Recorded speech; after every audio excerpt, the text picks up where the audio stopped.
curiously erotic. What isn't curiously erotic to 16-year-old boys?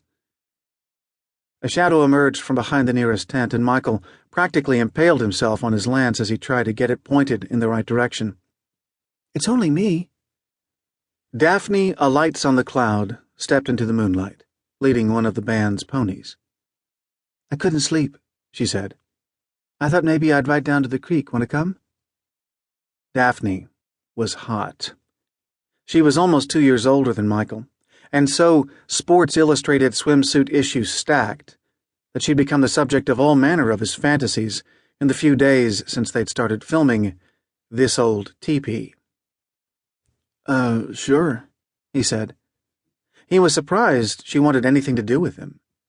Every time he tried to hit on her, he'd turned into such a fumble-mouth that he'd been certain she'd assigned him the role of last dork on earth to be caught dead with.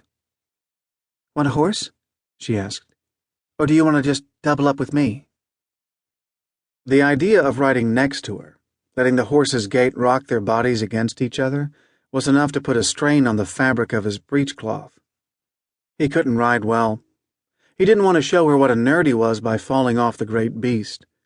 Worse yet, let her realize exactly how excited he was to be anywhere near her. "You ride, I'll run." It wasn't far. "I need the exercise." "Okay." She grabbed a handhold of mane and swung onto the horse's back. Getting her legs around its girth caused her deerskin dress to hike up enough to send a whole new series of signals inside his breechcloth. He started trotting ahead, leading the way so she wouldn't notice that, at the moment, he was equipped with more than one lance. The run to the creek helped rein in his raging hormones. By the time she slid down and tied up the horse, then led the way along the little path through the trees and scrubbed down to the muddy stream, he was presentable. The relative dusk of moon shadows provided cover. Just short of where sand had piled up along the near bank and formed a perfect beach, she stopped suddenly and turned to face him. "Maybe we can take a dip." Before he could stammer a wildly enthusiastic answer, hey, what was she going to wear? She couldn't get in the water with that buckskin dress. She continued, "But first I gotta pee. Wait here, Michael, and don't look."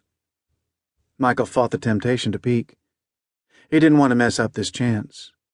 He would have waited forever, as long as there was a possibility he might go skinny dipping with the delicious Daphne.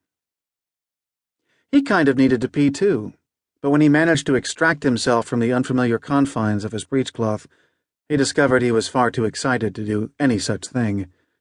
Just the thought of Daphne, hiking up her skirt a few feet away, was almost too much for him. He knew he'd better tuck himself safely away before she came back, and his state of arousal scared her off. The creek gurgled invitingly, and there was something else, sand grinding, as if something was coming their way. It wasn't coming from the direction Daphne had taken.